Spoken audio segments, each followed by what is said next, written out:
it's time for one of my world famous Q&A things that I do occasionally. I got some questions here from my Patreon.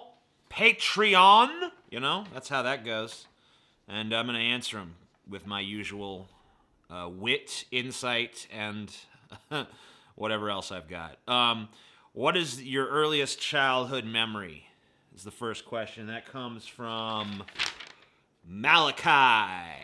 Malachi wants to know my earliest childhood memory. And that is kind of a horrifying memory, honestly, because it's of an earthquake, you know? Everything started fucking shaking, you know? And it was pretty scary. You know, I was probably 3, maybe 2. And I remember my mom grabbing me up, grabbing my little brother up, Scotty, who was just a little wee baby at the time. And we hid under the kitchen table while the whole house was shaking and stuff was falling off the walls and falling off the shelves and so on and so forth. And it was a pretty horrifying, fucking nightmarish scenario, I guess. I wonder if that's kind of the reason why later in life I was scared of roller coasters. Because I remember one time my mom took me on Space Mountain over at Disneyland. And that was pretty fucking like... I think a kid, I was probably like 6 or 7 or 8, maybe, I don't know what age I was. But I think a kid that age probably should have been, you know, excited by Space Mountain. But to me, it was like, hey, you want to be cast in total darkness and then shook around violently for a while. And I was like, you know, not my fucking thing, to be honest with you. I'm not down with that. I don't get the little thrill part, you know. I know it's supposed to be like, oh, it's some terror, but it's also, oh, it's a fun thrill thing. And I didn't get the fun thrill thing. I only got the fucking terror. Scaredy cat, scaredy cat, scaredy cat. No thank you. So I wonder if it's because of that fucking earthquake being such a formative fucking memory in my existence that I didn't like Space Mountain, or if I was just born a fucking pussy. I know I was kind of born a pussy, but I don't know. I'll tell you one thing that was definitely from the earthquake, though, psychologically, in terms of ramifications from that, is I used to have these dreams, recurring dreams, as a kid with me flying over the fucking landscape wearing a fucking generic superhero outfit with the cape and all that, and some kind of, you know, I'd see the land underneath me and it would start shaking violently, and like there'd be like this chasm splitting. It was like a great divide, like in the fucking Land Before Time when the continents fucking split and shit. You know, I'd see that start to happen, and I would use my powers to just fix it all up. The earthquake stopped, the ground goes from this to just this, nice and calm and tranquil, and that chasm just shuts right up, you know? So I had anti-earthquake powers in my recurring dreams throughout a good chunk of my childhood, and I'm 99.99999% sure that's because my first big, formative, impactful memory is of an earthquake. And I don't know I don't know what the severity of that earthquake was. I know I was living in California at the time, so it was probably one of those. So whatever earthquake happened in like 1987, 88, around there, I was in that.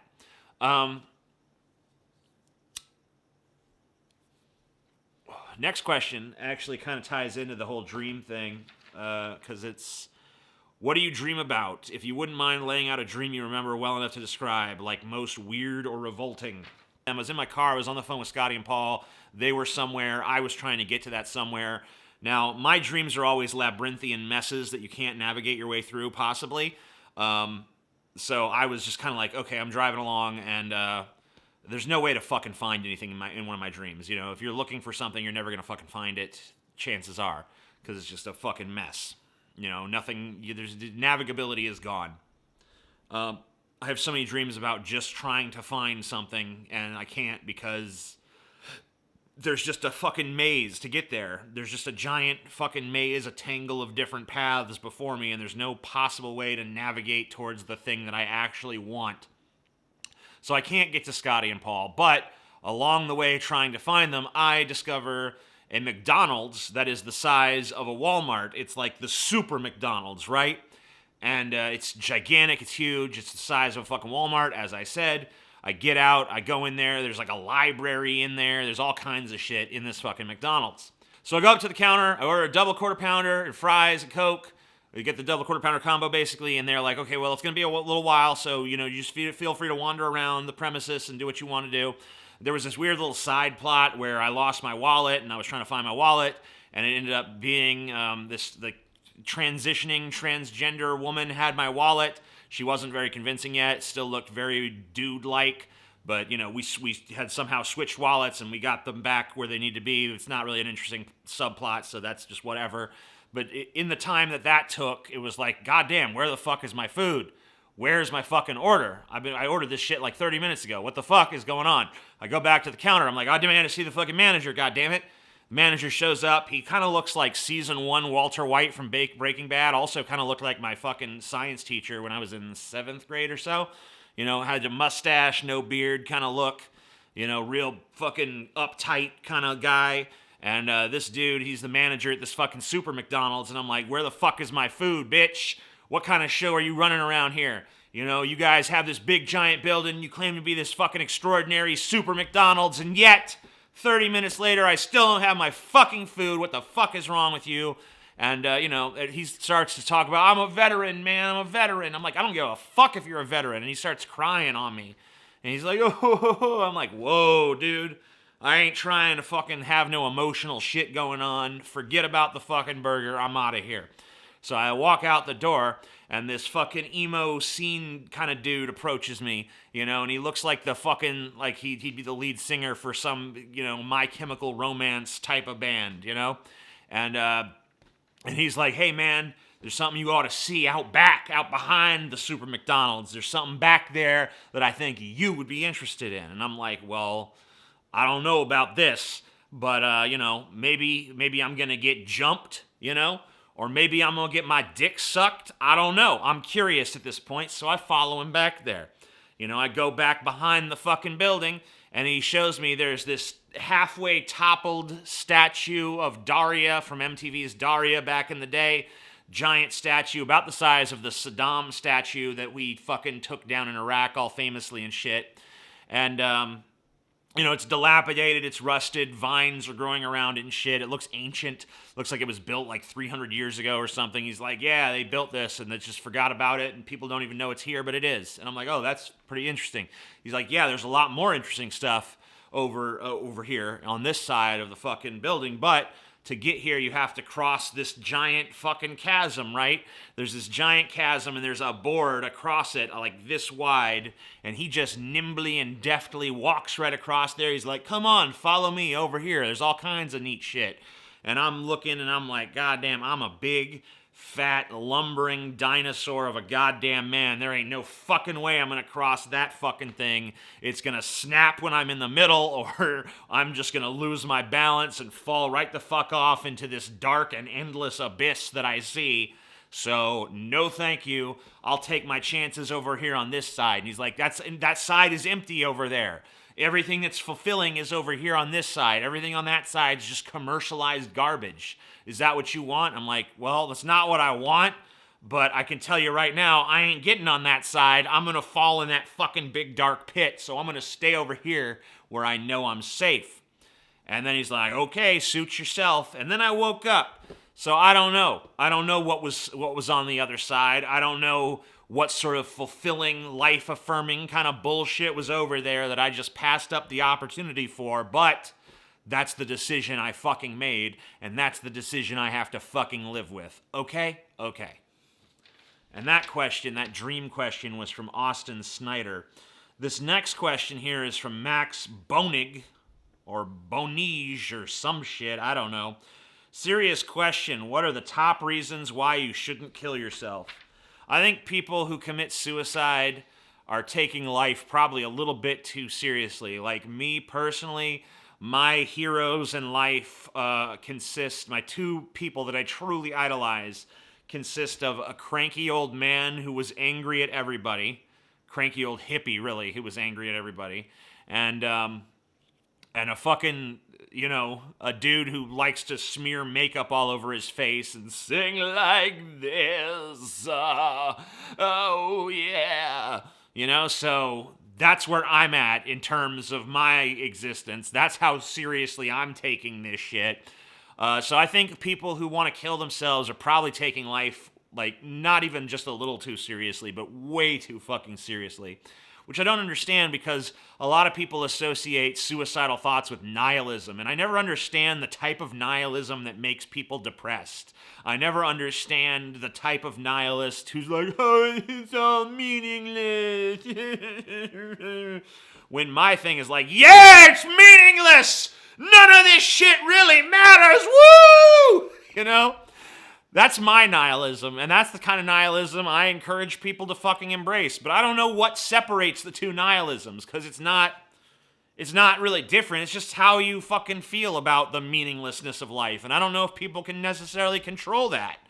So, but my thing is, like, I'm gonna be dead anyway. Like, whatever suffering and bullshit I have to deal with in this life, it's gonna come to an end sooner than later. I mean, my existence is a tiny sliver of a speck of a fraction of a fucking instant in this big grand cosmic motherfucker. So what does it matter, Like, why am I gonna try to end it quote unquote early when my death is right around the fucking corner, and it has been since the day I was fucking born? Like, why not see what the fuck I can see in the very brief little glimmer of an instant that I'm allowed to exist in this cosmos, right? That's my mentality about it. Now, some people feel differently. Some people, they feel like every fucking moment is just a jilting, horrible tangle of suffering and pain and sorrow and wah boo-hoo, and they gotta end it all before what? But I don't know. Different people got different problems in life. Some people are, crippled by sadness. Some people are crippled by just emotional volatility, uncertainty, insecurity, whatever. For me, the main thing that really just makes me want to fucking go, would be boredom. I'm just fucking bored. God damn it. There's just not much that interests me. And I know that I could go out there into the world and find some things that maybe would be halfway interesting. But the problem is that I'm kind of a pussy, like I mentioned earlier. So the things that could maybe alleviate my boredom also scare me. So I kind of isolate myself in my little cocoon of safety. And I peek out every once in a while like, what's going on out there? Oh, that shit looks crazy. I'm going to stay in here where it's safe, And that's my existence. But you know what? I can't complain. Because that's the shit I chose for myself. I could go out there and have fun if that was what I really wanted to do. And some part of me really wants to do it. But obviously the part of me that's scared shitless is a bigger part. But there's not much of me that really wants to end it all, no matter how fucking bored I am. Because I know that no matter how boring life seems, there's gonna be something just around the next bend that's gonna be like, ooh, that's fascinating. That's fucking interesting. Our next question comes from Booze and Bullshit Show. You have seen your fair share of dumb people, from Otherkin to crazy Christians. If you had the power to get rid of all those ridiculous ideologies, would you? Or do you think a life without dumb shit to make fun of would be boring, almost Borg-like? So when it comes to stuff like Otherkin, my mentality there is not one of condemnation whatsoever. Although I've mocked those people and I think that it's fun to do so. Ultimately, I subscribe to a philosophy laid out by my friend Howard Bloom in a little pithy saying that he's fond of. New ways of seeing lead to new ways of being. So right now, the dorky Otherkin who just affixes a tail to his or her or zer fucking pants might one day be given access to technology that allows them to, genetically splice their DNA with wolf DNA, and all of a sudden we've got human-wolf hybrids, running around on the streets, maybe tearing people's fucking gizzards out or something. I don't know. But it's an interesting fucking forward path for evolution, right? You know, obviously the whole natural selection thing isn't really working for humanity at this point. We got 7 billion plus people on the planet. The pressures of natural selection aren't really being exerted. It's not just the fittest who are surviving anymore. It's pretty much everybody. You know, we're living in society on easy mode on a lot of this planet at this point. So you know, I think that at this juncture, evolution only happens with, you know, at our discretion and through our making. You know, whether it be genetically enhancing ourselves, genetically enhancing our children, you know, technologically enhancing ourselves. I mean, you referenced the Borg in there. I mean, what's wrong with the Borg? If a certain, you know, group of human beings decide, you know, let's use technology to link our minds together and let's think with one hive mind and surrender our individual consciousness. The problem I have with the Borg is where they go around forcibly assimilating other people. But an all-volunteer Borg, that's just an interesting social development. That's just yet another path that the human species could go down. I think we're fast approaching a point where the human race could diverge into all of these different sorts of races. I mean, talk about division today. You know, division today is like, I believe this thing and you believe that thing. Division in the future might be, you're this subspecies of humanity and I'm this subspecies of humanity. And, you know, both of us have left, you know, our you know, ape-like ancestors behind. Now I exist as a fucking protoplasmic goo that can assimilate information through osmosis. I mean, you know, I know it sounds far-flung sci-fi shit, but, you know, we're really not as far from it as you might think we are. So before, you know, so it takes all of these different ideologies and different mentalities that are going to embrace all of these different subsets, all of these different paths offered to us by this nascent transhumanism movement that I think has already started to happen. I think transgenders are probably the first wave of transhumanism, really. And also people who are getting limb replacements. You know, I saw a guy the other day that had a cybernetic arm, you know, that he could control with the muscles that he had left on the remaining part of his arm. We've already experimented with people being able to control devices simply using brain waves. So these sorts of augmentations, I mean, what happens when we get to the point where, you know, it's not just we built an arm that's as good as a human arm, we built an arm that's better. What happens when people start saying, hey, fuck it, why am I stuck with these when I could have that? What happens when we have an artificial heart that does the job better than our heart does? What happens when it's easy to download your entire fucking, or upload rather your entire brain into some sort of like quantum fucking computer hard drive or some shit? You know, people are going to start doing that stuff unless there's like government crackdowns trying to stop them. And it's going to be the rich probably first, and then it's going to kind of trickle down through the rest of the economy. And I don't know, you're going to see all kinds of wacky shit going down. And I, for one, am looking forward to all of it, because how do you look at that? I guess you can look at that and be scared and cower in fear, like, oh no, it's going to be so different. But to me, anything different is exciting and better. Just by virtue of being something other than what is, it's better than what is. Now, maybe none of that'll happen and we'll just end up in some horrible, nightmarish dystopia of fucking bleakness and starvation. That's the bad future, in my opinion.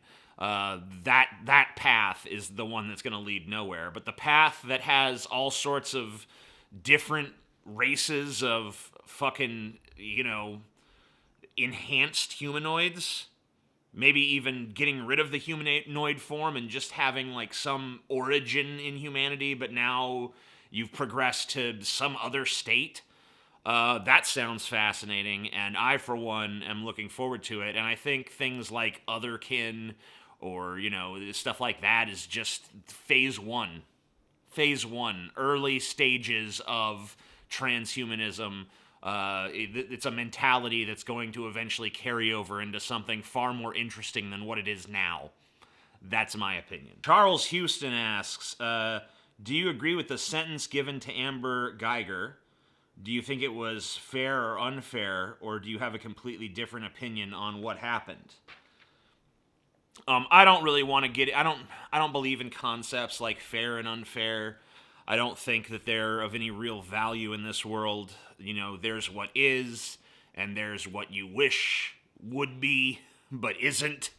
And I think that a lot of people, they live in that, I wish. Well, wish in one hand, shit in the other, see which one fills up first.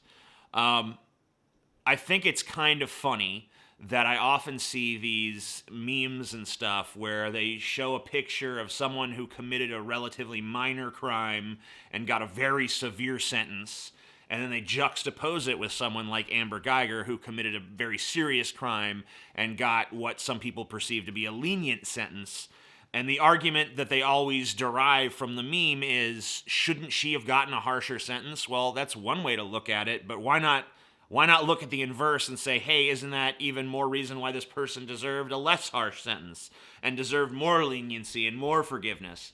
I think that it's funny to me that we always deviate towards the punitive in this country. We always, maybe not just this country, but in this species in general, there is a strong urge to punish.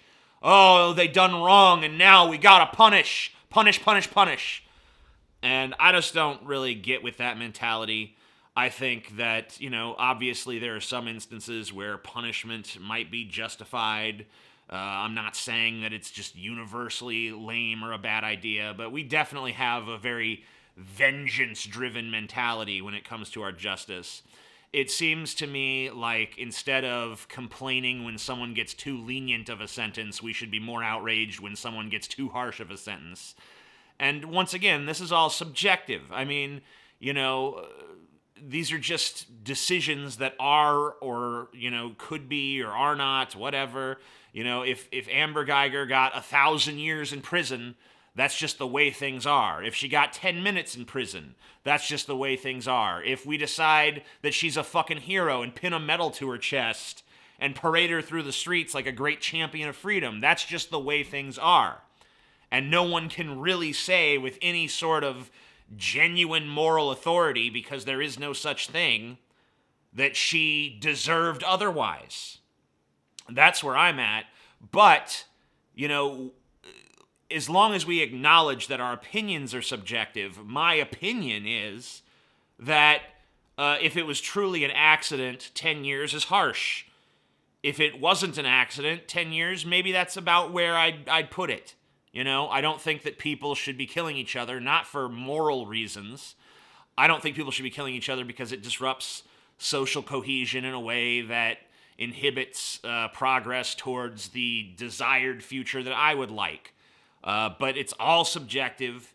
None of it has any basis in fact or reality. It's just my preferred present leading towards my preferred future, and that's all it is. That's all it can be, unfortunately. Or maybe it is fortunate. Maybe it's fortunate because it means that all of reality is a big multiple choice fucking quiz, and you can pretty much make it whatever you want to some extent. There's very few rules. The only rules are the ones laid out in science, Like, if it rains, you're gonna get fucking wet if you're outside standing in it, Ocean water is salty. That's a fucking rule, It's stuff like that. The rules of actual physical reality. Like, if I shoot myself in the head, I will die. It's not a fucking subjective... I mean, I guess I could potentially survive. But if my brain is destroyed, I'm dead.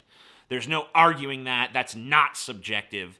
I guess you could be real poetic with it and be like, well, as long as your words live on, in a sense, you survive. Well, I ain't trying to fuck with that shit, okay? Fine, that is subjective.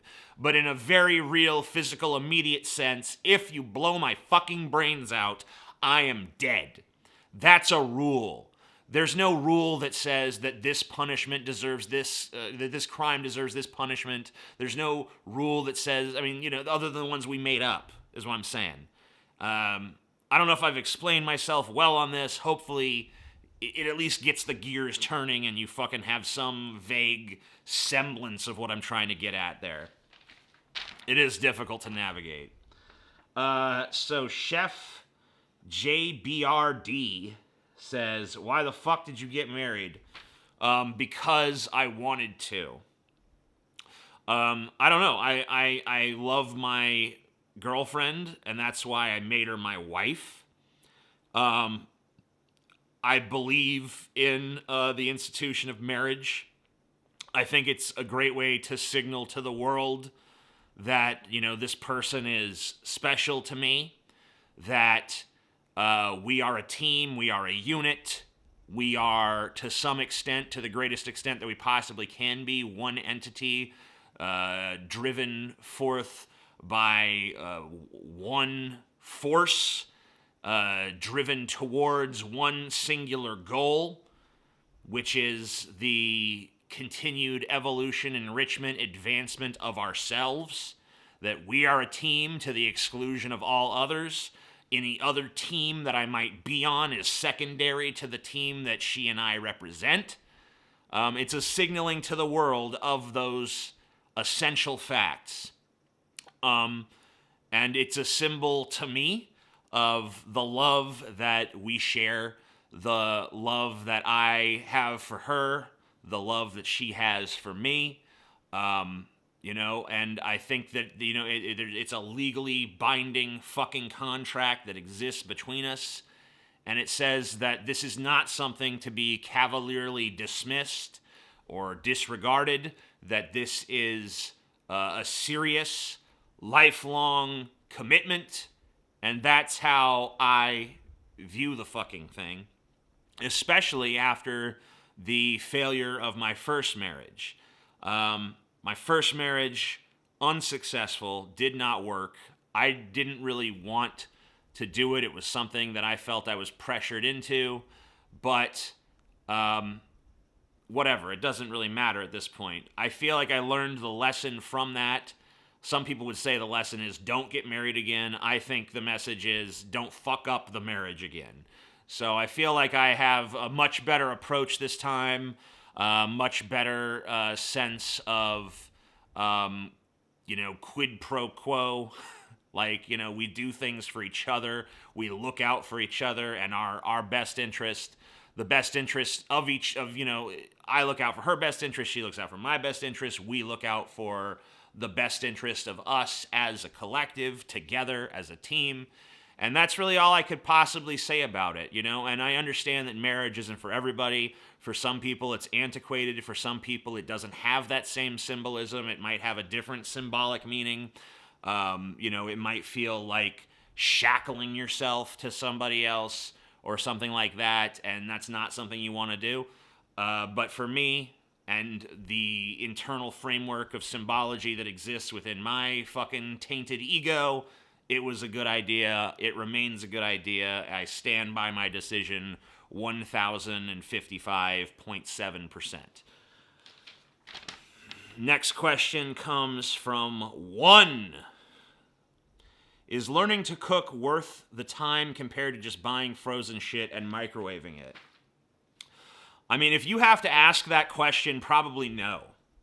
Probably not for you. If you think that you can't do any better than that fucking sad hungry man dinner you microwaved at 2 a.m., if you think that you can't possibly beat that, then you're probably right.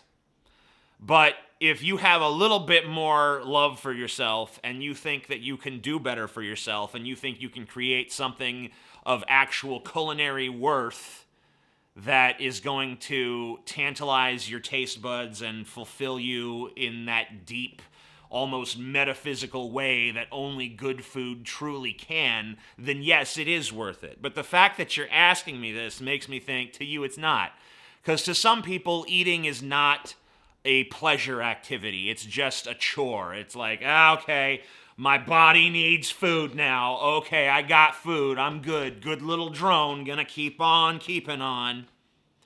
But for some people, eating good, tasty, delicious, tantalizing food is a means of uplifting the human spirit, which there's nothing, I'm not getting into the realm of like, oh, spirits and ghosts and shit. I'm talking about that inner feeling of just like, wow, I feel great now.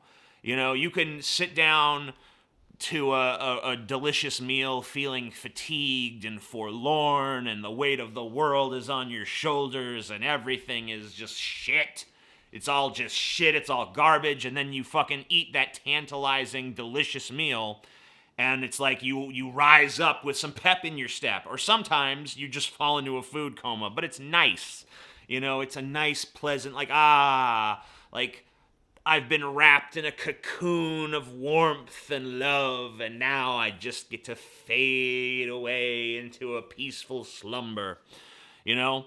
So good food can really do a lot to uplift the spirit for some people. Now, other people, they don't get that pleasure out of it. It's just, to them, it's a rote activity. And if you're that kind of person, then don't fucking bother learning how to cook. There's no point in it for you. But if you're not that kind of person, if you're the kind of person who enjoys good food and understands what I'm talking about when I talk about the worth of good food as it psychologically impacts you, then yeah, it's worth it. Next question. Inventive Horror. Cool. Says a leading sex toy company is just giving you an opportunity to design the newest sex toy on their line. What does this new sex toy do, and what is it called? I don't know what it does yet, but I'm going to call it the Flabbergaster, because I want it to leave people fucking flabbergasted. You know what hasn't been done yet? We see all this tentacle porn. It's like one of the most common tropes in hentai. But, you know, what do we really have that simulates that, you know? Maybe you can buy a dildo shaped like a tentacle, but does that really scratch the tentacle itch? No. So I'll design a giant ball that you crawl into, and there's tentacles all up in the ball, and the tentacles are just there to seek out holes and to fill them, you know? Now, obviously, you need oxygen, so they don't go too deep down the throat hole, or if they do, they come out periodically, you know? Maybe you get a heart rate monitor, and if you start to die or something, the tentacles withdraw for a time, you know, to give you a chance to collect yourself, to catch your breath. If the tentacles find a penis, they start jerking that shit off. So basically, it's just a tentacle love ball, and it's called the Flabbergaster because afterwards, you're fucking flabbergasted, motherfucker. That's my new sex toy idea. Somebody fund it. Give me $20 million, and I'll make it happen for you. No problem. What's next? By the way, very appropriate name on Inventive Horror, because, you know, that question truly was the question I would expect to get from someone with that particular moniker. A sneaky ginger, or ginger, says, what are some well-received movies that you don't like? I don't know. Let me check IMDb's top movies, and I'll just shout out the ones that I think, you know, to me are not top movies. So give me a sec. So according to IMDb, these are the top 100 movies of all time. So The Godfather, number 1. Now, I don't understand America's fascination with the mob, the mafia. You know, to me, I'm fascinated with them too. Don't get me wrong. It's not like I'm just like, that's not interesting at all. But I don't get why there's so many people are just so moved by these movies about the mob and the mafia. It's like, oh my God, isn't it so amazing? Their little fucking society, and they murder each other, and they fucking curse at each other, and they they just have no value on human life, and they just stab a guy for fucking, he slightly annoyed me, stab him. I guess maybe it panders to some really fucking, like, brute kind of animal part of human nature, but whatever, I don't give a fuck about it. So The Godfather, whatever, not the number one movie in my book. The Shawshank Redemption, it's alright. I mean, it's a good movie. I've seen it a lot. Last time I watched it, I was kind of like, I've seen it enough, I don't think I'm ever going to watch it again. But it's not a bad movie. Schindler's List, yeah, I mean, I guess if you want to fucking mope around for fucking 6 hours or however long it is, how long is it? 195 minutes. 195 minutes of bleak, depressing fucking shit. I mean, okay, I get it. The world's a dark and horrible place and blah, blah, blah, blah, blah. But I don't know. It never really mattered to me. Raging Bull, it's fine. It's a fine movie, I guess. Casablanca, I never seen it. Citizen Kane, I mean, there's some amazing camera work in there. Some amazing editing. Definitely some good performances. I don't understand its status as one of the all-time great movies, simply because the main character seems like kind of just like a petty dude. I mean, I get it. There's sort of this fall from grace narrative where he, starts off sort of idealistic and then loses his way and all that and loses his innocence, and that's the whole theme of the movie and all that. But, like, most of the time you spend with him, he's just a fucking catty jerk. So, I mean, I don't know. Not my thing. Gone with the Wind. Now, there's one I think deserves its spot on here. I love that movie. Wizard of Oz, another great one. One Flew Over the Cuckoo's Nest, great movie. Lawrence of Arabia, fucking awesome movie. Vertigo, never seen. Psycho, great movie. Godfather Part 2, similar feelings. I haven't even seen it, actually. I watched the first one. I had no urge to watch the second. On the Waterfront, never seen it. Sunset Boulevard, never seen it. Forrest Gump, that's a great movie. Sound of Music, Pap, garbage. 12 Angry Men, now that's a fucking awesome movie. Now, if 12 Angry Men was number one on this fucking list, I would have no complaints about that whatsoever. That is a fucking masterfully crafted drama with some amazing performances, an amazing story, an amazing message. West Side Story, it's alright for a musical, not really my genre, but whatever. Star Wars: A New Hope, obviously a classic. 2001's great. E.T., E.T. was great when I was a kid, but watching it as an adult, I don't know, it doesn't really... Does it really still cast the spell for you? For me, it doesn't. I don't know. It's all subjective. Don't get mad about subjective fucking movie opinions. It's okay if you think The Godfather's a masterpiece. It's okay if I think it's a little overrated. As long as we can both agree that, like, Beverly Hills Chihuahua fucking sucks, I think we can all get together on that. I think that movie is so bad that it breaks the standard of subjectivity, and we all have to objectively admit that it's shit and it shouldn't exist. Graffles says, how bad do you think Bernie's heart attack will affect his campaign? I don't foresee it affecting his campaign negatively in the slightest. I think the only people that are interpreting it as this massive negative were people who were already predisposed towards that position anyway. I don't think there's a lot of fence riders on it. I think most people acknowledge, okay, well, he had a heart attack, he's got his stent, he seems like he's fine now, so that's that. But then there's people, we've seen CNN altering footage, raising the saturation of footage of Bernie Sanders to make him look more red than he actually is. We've seen them alter pictures to give him like a giant liver spot on his fucking head that he does not have in real life. Stuff like that, trying to fucking convince people, like, really trying to push the question of, like, oh, maybe he's not fit for office kind of thing. But I think that people are going to see him on the campaign trail, they're going to see him on the debate stage, and they're going to realize that it's not really an issue. He's fine. He's probably better than ever, or at least better than he has been in a while, now that he thankfully has these stents. And obviously, he lives a healthy lifestyle, so it's fucking fine in that regard. If anything, I think that Bernie's heart attack is actually going to help him because it's starting to make people who supported Bernie Sanders even more passionate than they were before. I think we're starting to finally approach the levels of passion that we saw back in 2016 from the Bernie supporters as we start to realize, hey, we only got one shot at this. Bernie is 78 now. there's really pretty much no chance that if he doesn't win this time that he's ever going to run again, so I mean, even if he does win this, he might be too old to seek re-election, and we might have to pass the torch on to somebody else. So this is our one and only fucking good chance to get this motherfucker in office and to give him a chance at pushing forth the agenda that's going to radically change the way that American society works, hopefully for the better. So, I think that it's given us all a wake-up call, made us realize just how small our window of opportunity really is to make this happen, and how important it is that we don't let it be stolen by a corporatist shill like Joe Biden or Elizabeth Warren. Nicholas Unterreiner says, do you ever wish you were a scientist? No.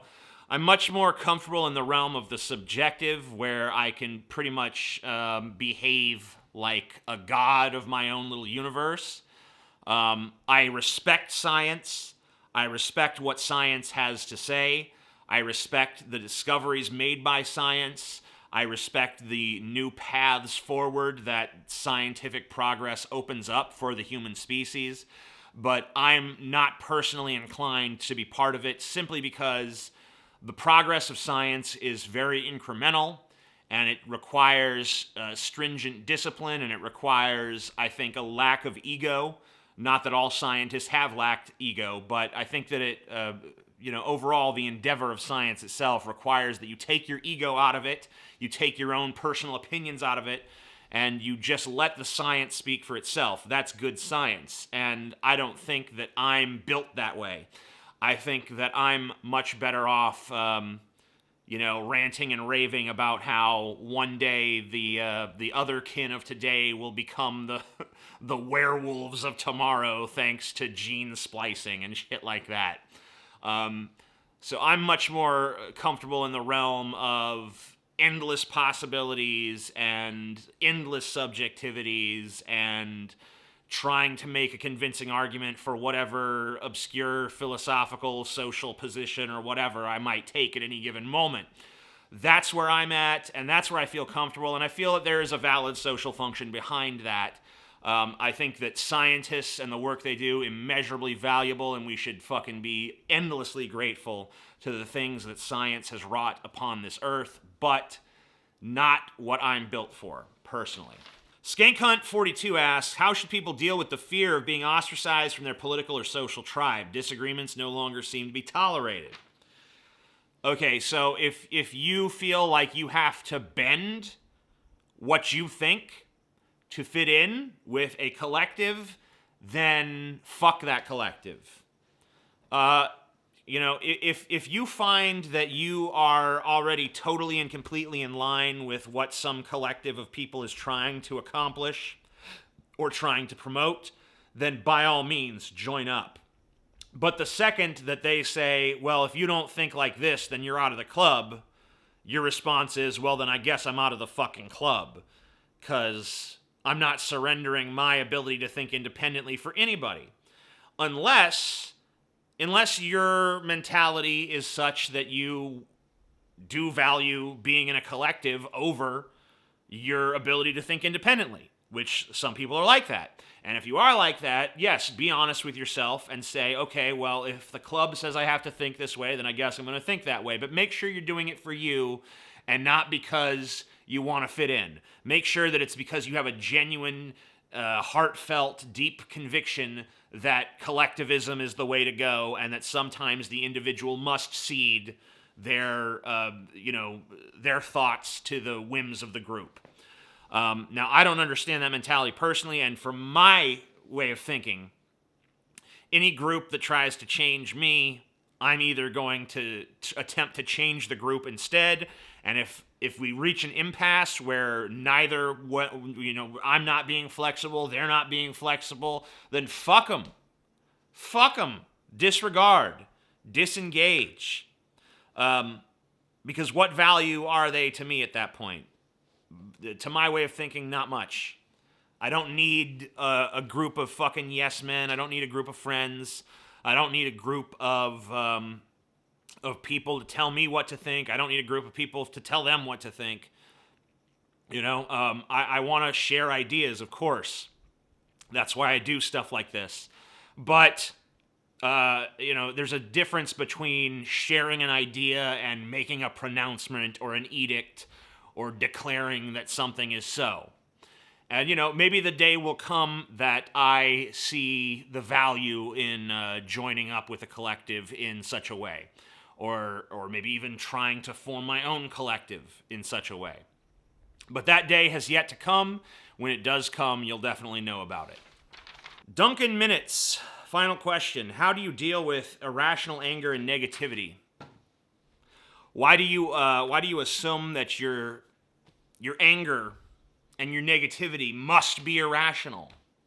Maybe you should ask yourself the question of, hey, I'm experiencing all this anger. Why am I experiencing this anger? And is there a good reason for it? Because don't just dismiss it, because a lot of people do that. A lot of people, they get mad, and then they say, oh, I shouldn't be mad, I shouldn't be mad. Well, maybe you should. I'm not saying that all anger is rational, because a lot of it isn't.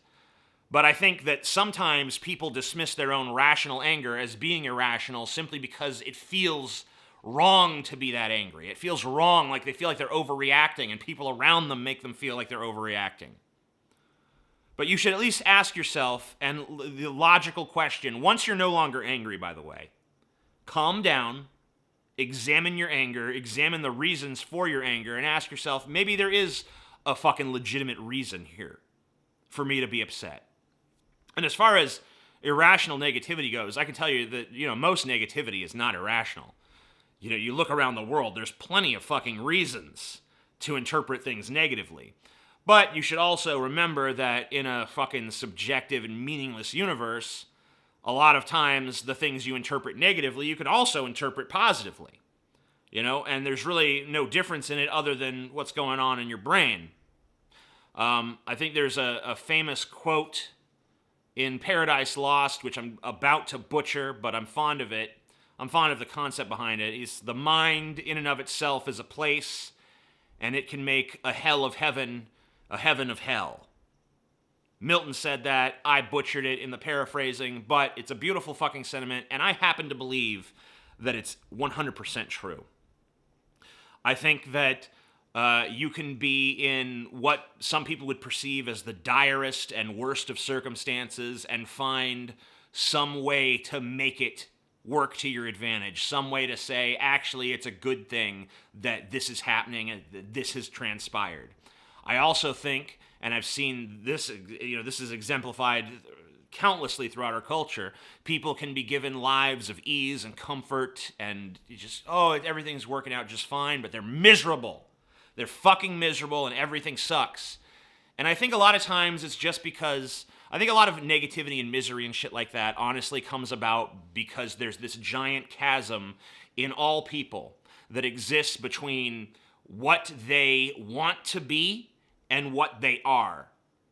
And the bigger the fucking chasm, the more the misery, the more burdensome the misery.